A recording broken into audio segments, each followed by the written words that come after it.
สบายดีพี่น้องสบายดีFC ทุกคนเด้อเปิดคลิปออกมากาคัดของจับเสียมหาเลาะขุดแมงจิกโป่มเนาะขุดฝากลงไทยพุ่นแหละพี่น้องเพราะว่าอ้ายกับน้องชายสิกลับประเทศไทยแล้วกลับไปทำงานแล้วเฮากะสิขุดจิโร่ไปฝากไปต้อนเพิ่น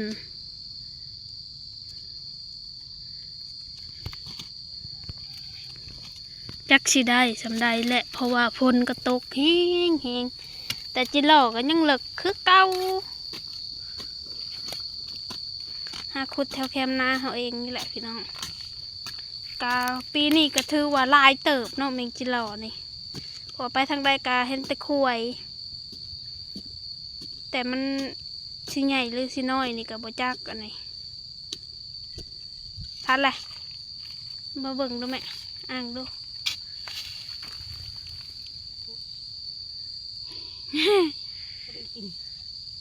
หักท่องยังบ่ขาวมันเป็นอะไรมันขาดสารอาหารวันลือยังบ่หอดยามมันเด็กหัวจิหลอกกันลายอยู่พี่น้องใช่น่าแม่ว่าปลูกพี่ช่างปลูกมักตอกมักแต่งไม่เห็นมีเพียง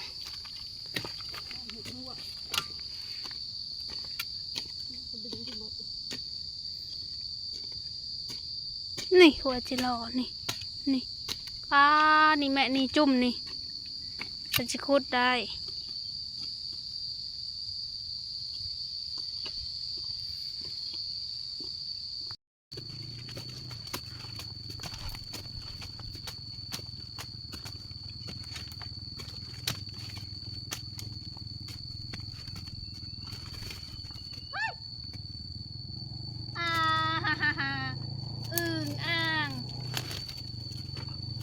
มันด้วยพุดมือนี่ได้ทำไมเลิกไปเลยนะ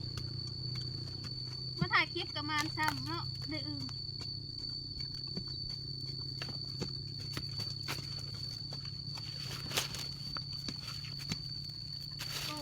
ซับเลยทำไม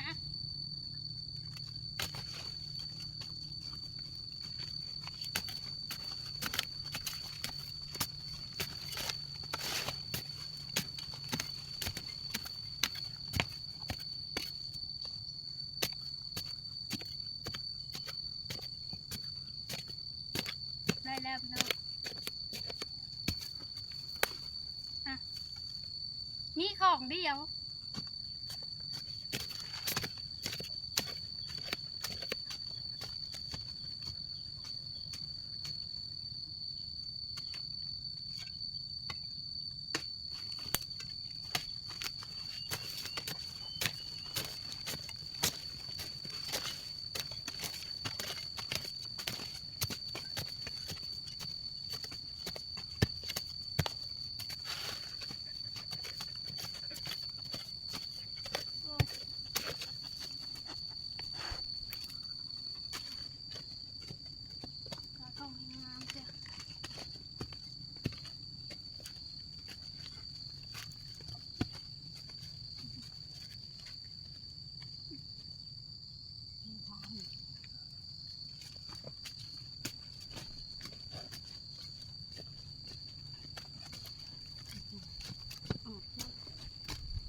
เดือนได้สมันตื่นแหละเดือนที่เป็นปีกแล้วติ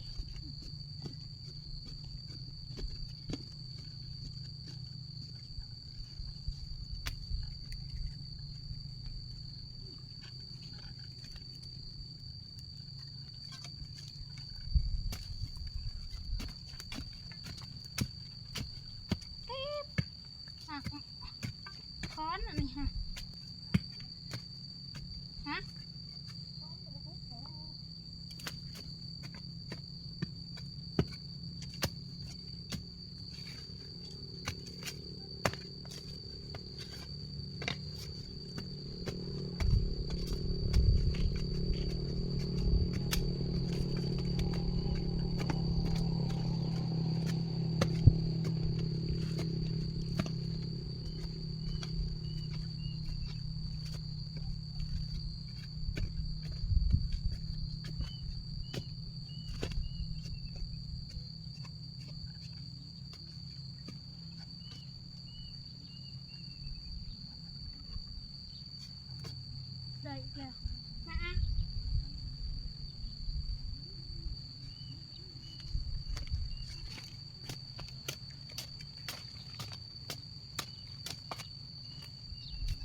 อยู่พี่น้องกล้วยค่ะ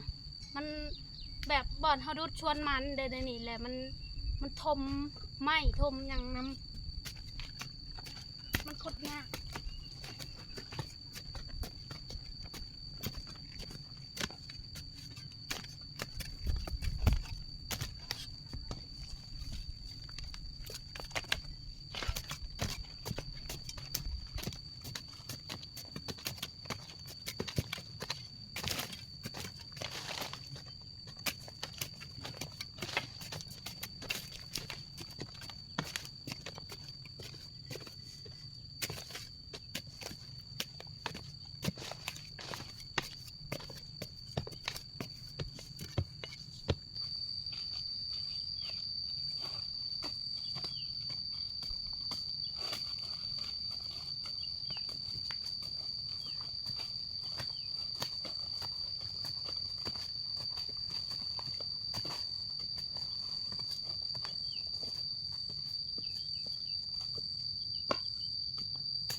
เป็นปีกแล้วตัวนี้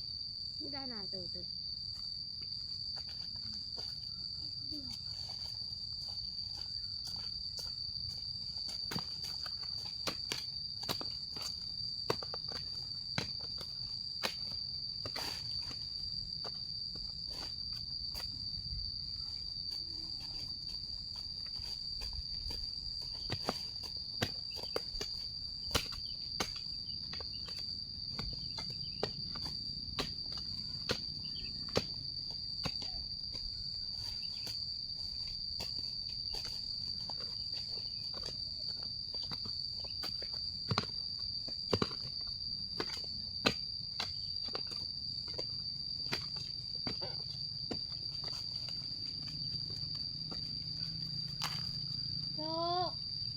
อันนี้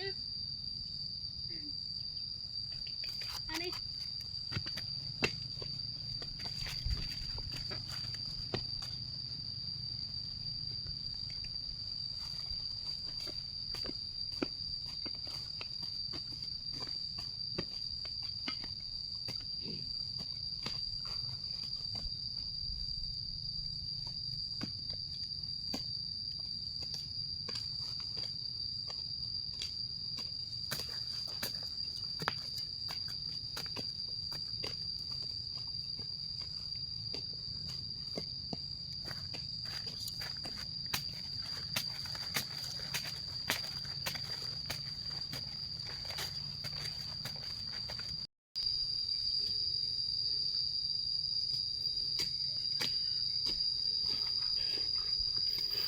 ชิเลาะเมื่อยแล้ว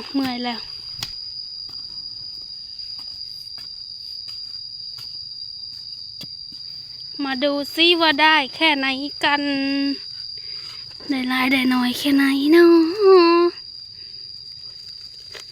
โอ้นักอยู่ได้นักขี้ดินดอก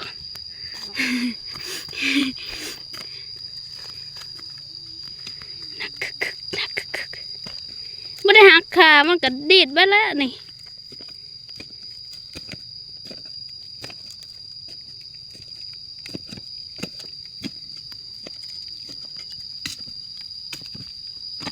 เด้นี่ชำนี่แหละพี่น้องเฮ้ยแม่มาใช่ละแม่และไม่ได้หักขาเฮ้ยไปอีกแล้วแม่ โอ้ อ้ย ปูไปแล้ว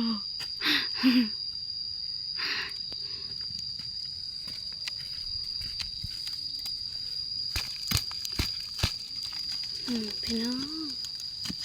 เฮ้ยอัดได้สักนิดแหละ พอได้แจวได้ป่นอยู่ เมื่อยได้ มีแต่สิเลาะเมื่อแล้วล่ะก็ใส่ขี้ใส่ยางเลยก็สิคั่วบ่แม่หรือไหนใส่ดิบนี่สิใส่ตู้เย็นไว้พี่น้อง ให้เขาคั่วเองเขาคั่วแล้วจะหน่อยเขาว่าจ้างจะหน่อยว่าเข้ม